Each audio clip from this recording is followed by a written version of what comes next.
Hey guys, today we're doing 800 to 1000 in the rating climb. Let's go find some games.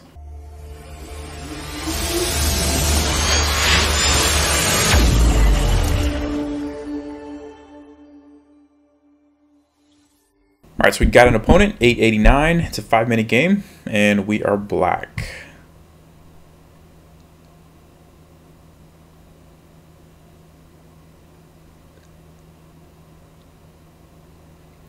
Alright, so I'll just play the center counter again.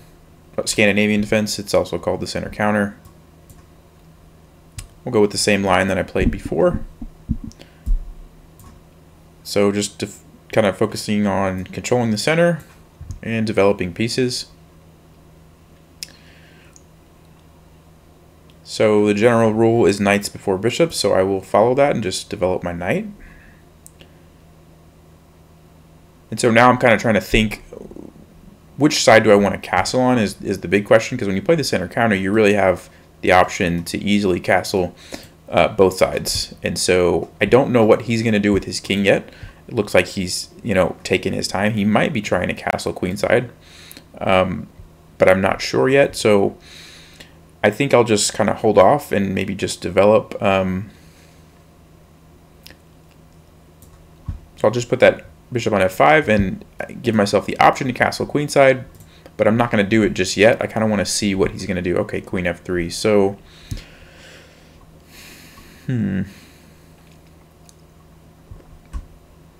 if I trade queens, I'm going to develop his knight for him. So I'd like to find a better move if possible. I could drop back to d7. I do have to defend this bishop if I'm not going to trade queens. I could go to a5, check, and kind of, that would probably prevent him from castling queenside because my queen's going to be over there. He could play bishop to d2, and then I have to be careful because my bishop's going to be attacked and my queen's going to be attacked. So that might not be the greatest spot to put myself in.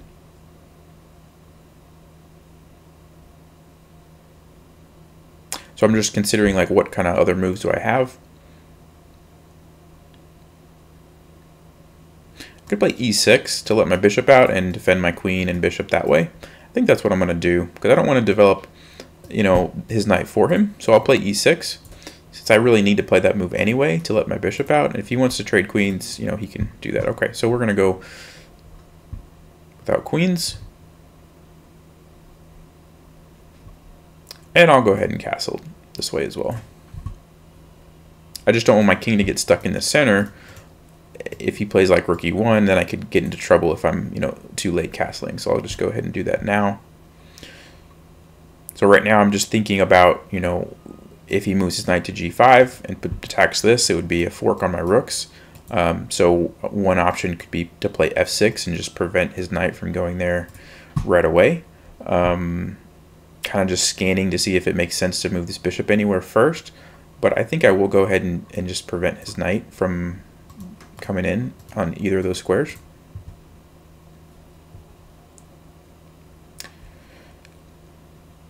So since I'm pretty comfortable with endgames and I'm kind of running out on time because I'm talking a lot, I'm going to go ahead and trade to get the game moving along. Because queens are off the board, I'm probably not going to checkmate him right away. I'm going to need to go into an endgame and get one of these pawns pushed forward. So I can't take forever. So I'm going to just kind of start making a little bit faster moves. Just gaining some space and with a tempo on his bishop. I'll probably follow it up with d4 and block this pawn so that his bishop is going to have a harder time developing. So he can still get it out over here, but it's going to be a little bit slower for him. And I need to finish developing, so I'll go ahead and do that now. And if he trades, I'm going to try to get my rooks on this open file. I'm just looking at, bishop moves to see if there's any kind of tricks along these diagonals. I don't see anything right away, so I will just put a rook on the open file. And then one of the principles that I talked about in another video, double rooks on the open file is very strong. So that's what I'm doing, just lining up the rooks. And it prevents him from gaining control of this file. Okay. Usually rooks are good on the 7th rank, or if you're black, it's the 2nd rank. So that's what I'm going to do. Just kind of following the principles right now. And I'm scanning the board too to make sure that everything is defended. So, you know, my pawn's defended. Nothing else is being attacked. Okay, he's just losing a pawn. So I'm just going to take that. And I'm going to keep control of the open file as I recapture. So he still has, you know, is not able to put his rook there. So this is a very good position for me. Okay, so I have to deal with the threat on my rook. I'll just go up there to attack his pawn.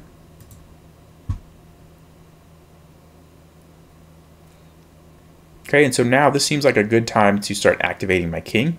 So I am going to bring it up. I don't want to leave it sit on the back rank forever. It's an endgame, so I should be using my king. I've got a nice control of the open file, so I don't have to worry about his rooks really getting through right now. And so I'll just continue to bring my king up. Okay, so he's losing a pawn by doing that, so I'm just going to take the free pawn. Remember, at the end of the game, pawns are very valuable, so that was a pretty big mistake. And I do want to trade. I don't want to just take it immediately, though, because it will give him this open file. So I think I will go here to force him to take, and then I can recapture and still keep control of the open file. That's important, because if I let his rook come down here, it gets pretty difficult for me. I have to be very careful. All right, so because I'm running out of time, I'm starting to kind of think, okay, I only have 30 seconds. I need to figure out a plan to win the game, and my plan is going to be to push these forward and get a queen and try to checkmate him. And he's actually putting his king almost in a mating net. So I'm setting up a checkmate right here if he doesn't see that. Okay, so he does see it. Yeah, so I'll just continue and just go get a queen. I almost had checkmate there, but he's going to be able to get away. So the easiest thing to do is just go get a queen.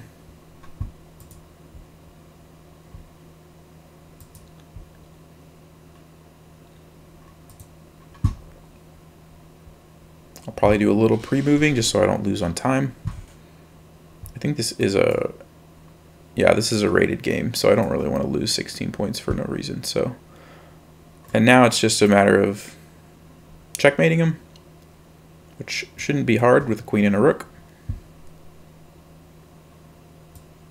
And I don't have to worry about stalemate because he's got all those pawns over there. So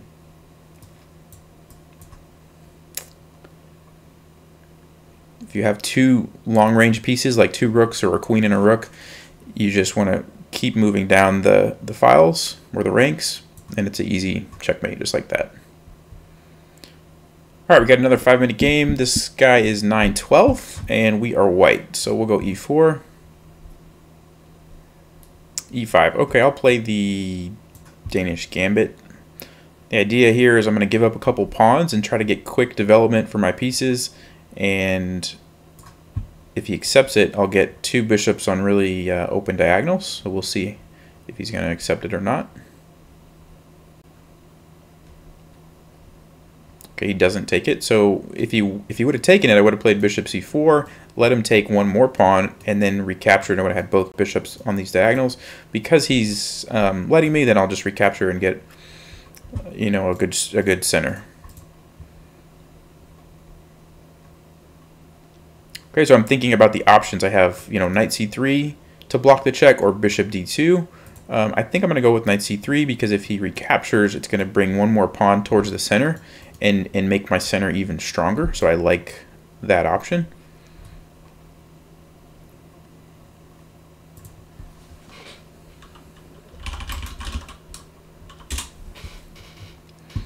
Okay, so because this knight is pinned, this pawn is under attack. So one option I'm thinking of is bishop d3 to defend it, but then I'm, you know, blocking my queen from defending my d4 pawn, so I don't want to do that. I'm thinking about playing queen to d3 to defend it, or I could advance one of these pawns forward and start chasing away his knights. So that's what I'm considering right now, just trying to think what the best way to do that. I could also play bishop g5 and pin his knight. So there's a lot of options. And maybe I will go for that bishop g5.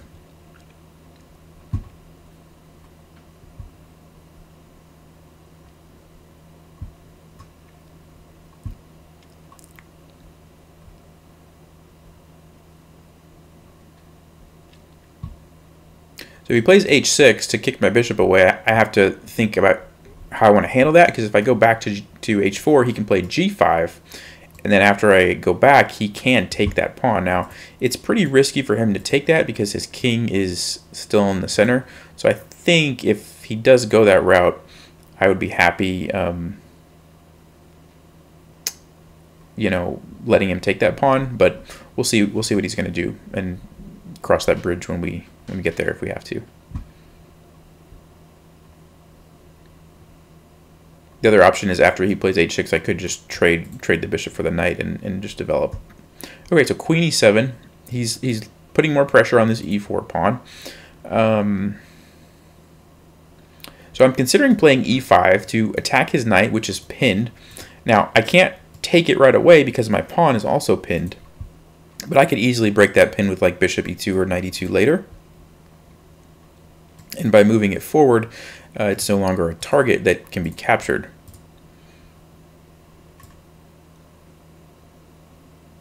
So I will do that.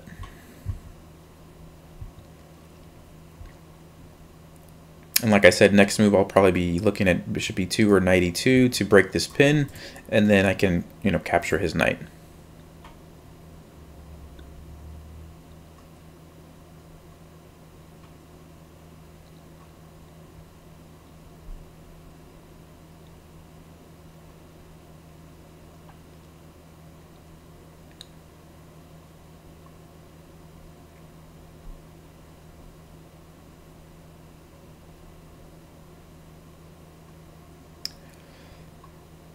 Okay, so options now are I follow through with my plan, play the knight here, let him take that, and then I take here. Doesn't look great because I'm going to lose a pawn in that process.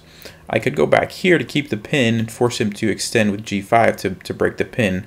I think I like that option because once he commits those two pawns, he's probably not going to want to castle that side. The other option is I could go back to like e3 and break the pin that way.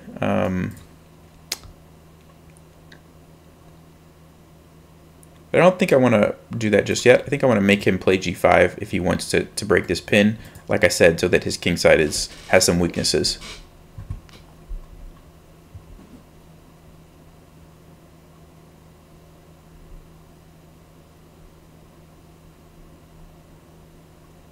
Okay, that's what he's going to go for, so we'll retreat the bishop. Okay, that's a pretty good move. So my knight is pinned, so I can't take it. And I do need to, you know, defend it because obviously it's attacked twice. So I'm looking at option number one is defending it with the knight. Option number two would be maybe like queen to d3, which attacks his knight as well as defend it that way. I'm not worried about this bishop. I'm just going to recapture with my h-pawn, open up the file there. We'll go with queen to d3.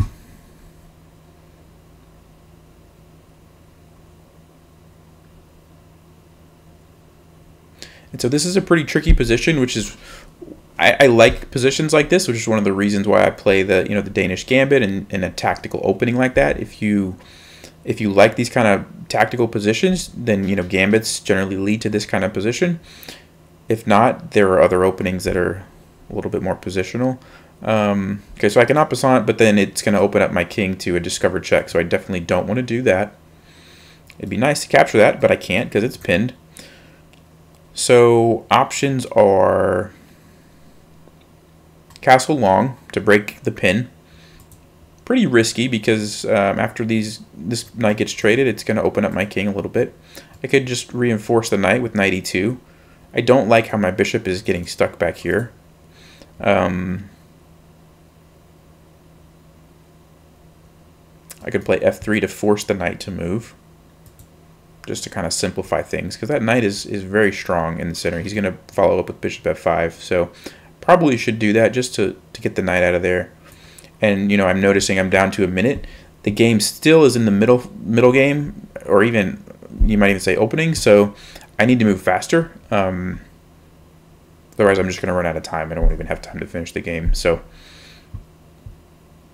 with that in mind, I'm going to try to play a little quicker, and if possible, I will trade pieces just so that I can get the game moving along. If I had more time, I'd probably consider more options, but trying to think and talk at the same time, just, you know, I'm just using too much time. So I'm just going to try to simplify if I can.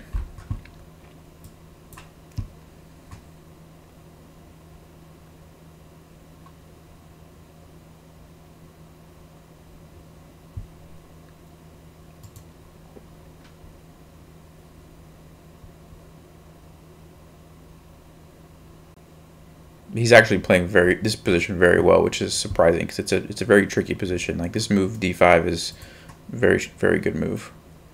Wow, knight d6 also a good move because this pawn is pinned. Okay,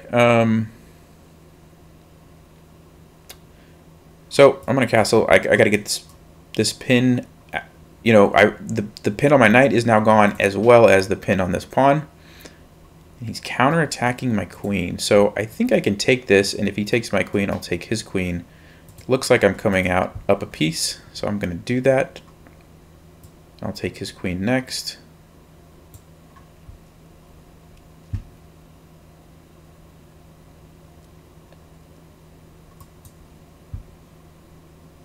And he resigned. Okay.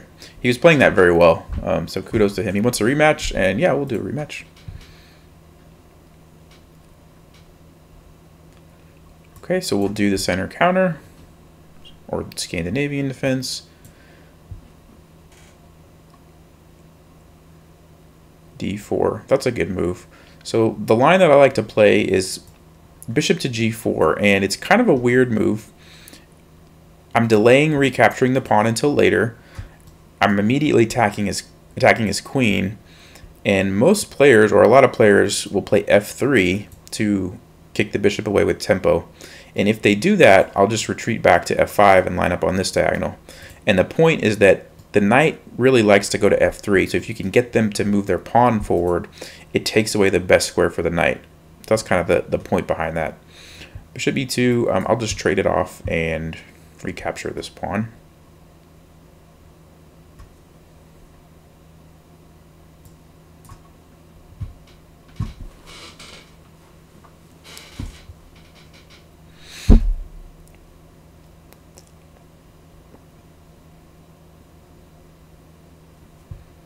Yep, so that's one of the dangers of bringing out your queen early, like I did, is that it can come under attack from pieces. I'm going to be a little bit greedy and go for this pawn. It is risky because after I take that, he's going to move his rook over, gain a tempo, and he's going to get some counterplay for sure. But I'm going to go for it and see what happens.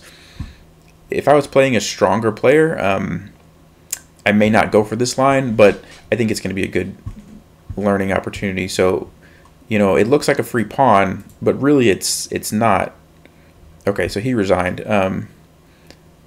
We'll play him again, but he had a really strong move, rook g1, and then after I take that, he could play bishop f4 and gain control of that diagonal as well. But we'll play one more time with white. And I'll play d4 this time, just to illustrate if I want to go for a more positional, sort of a setup-based opening. So I'll play the London system. I don't normally play the London, but I'll try to do it just as an example for this game. And so the nice thing about the London is you're pretty much always playing the same moves, regardless of what he's going to do. So d4, knight f3, bishop f4. Now I do have to recapture, but the setup is going to be the same. So c3. My bishop's going to go to d3. My knight's going to go to d2.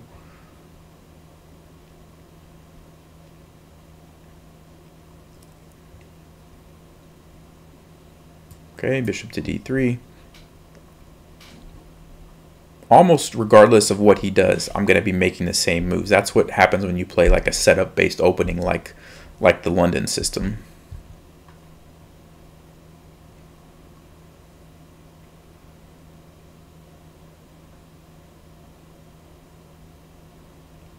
Sometimes you have to vary the order that you play the moves depending on what your opponent does, but usually your pieces will end up in the same squares that they always end up in. Okay, so there's there's two options in this case. My bishop's under attack. I could trade it, and then his queen comes up.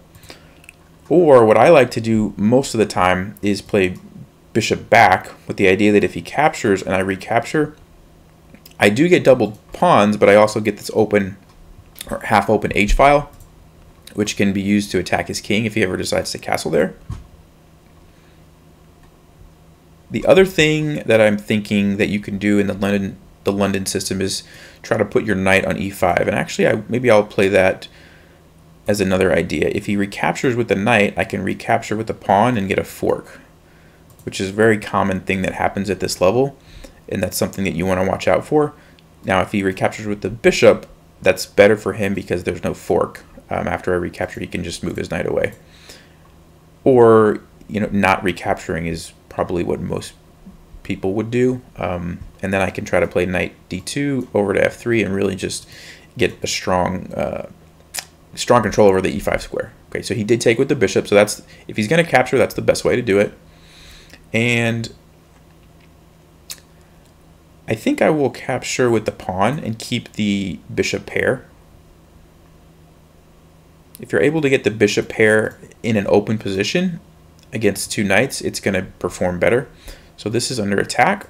So I'm debating if I want to play queen e2 to defend it, or if I want to play a move like queen a4 to pin one of the knights. I think that looks a little bit better. So I'll play queen a4. And the idea is that if he captures this pawn now, I can simply take it, because whatever knight is left will be pinned to the king.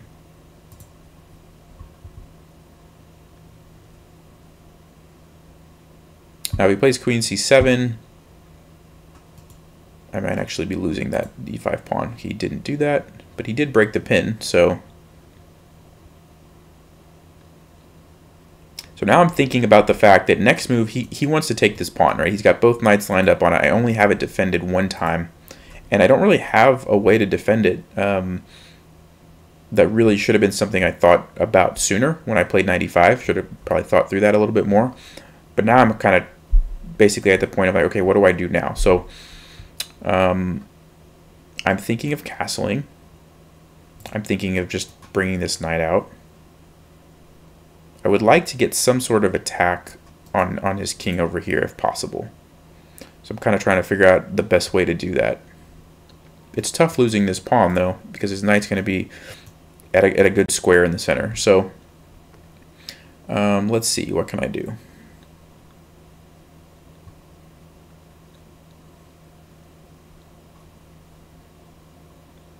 Yeah, I think I'll just play knight to d2, so I don't want to commit to castling just yet. I want to play knight d2 to leave myself the option of castling this way to try to eventually attack his king over there. So he's probably going to take this, and then I think I will drop my bishop back to c2.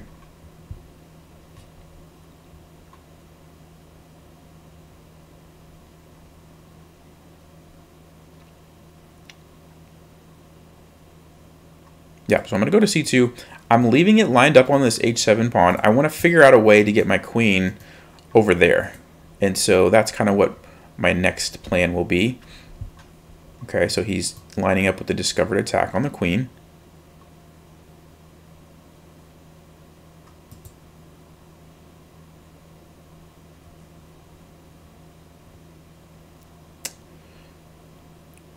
So I'm going to go ahead and trade this, mostly because I want to open up this square for my queen. I want to relocate the queen over here to try to attack,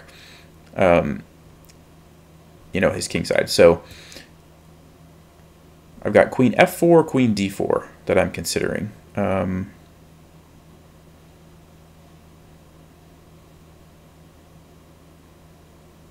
go to d4. And I'm attacking the knight. If he moves the knight, I'd like to drop back to d3 and create this battery, putting some pressure on the h7 square. And most likely I'll be castling queenside, and then I can see about pushing these pawns forward and try to attack his king. But I did kind of misplay there in the opening by allowing him to get this pawn on e5.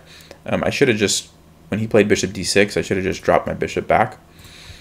But like I said, I don't really play the London that often, so I'm not super familiar with, you know, the lines. But in hindsight, I didn't have to lose a pawn in the center like I did.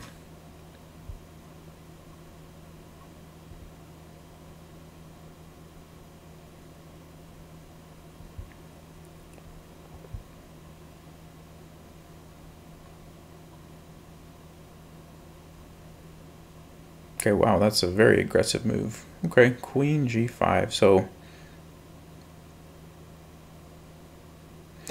I'm thinking of playing f4 because it's a fork. The issue is he's going to take on g2 and attack my rook.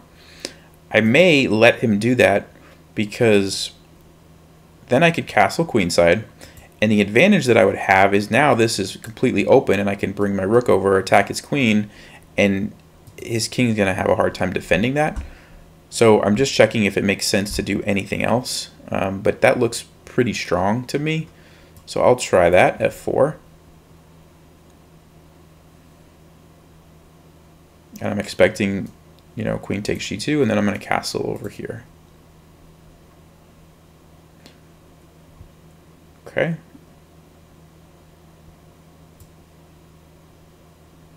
Just kind of looking to make sure I'm not making any blunders.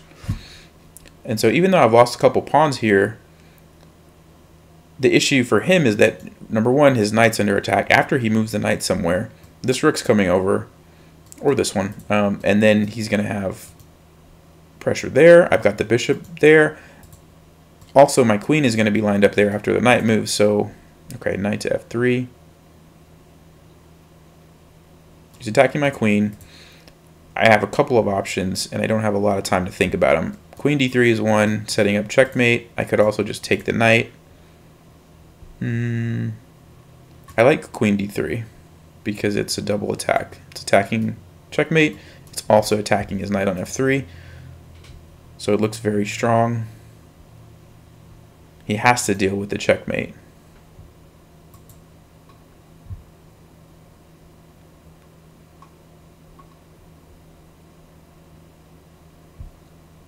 So after a move like g6, then I can just take the knight and win a piece.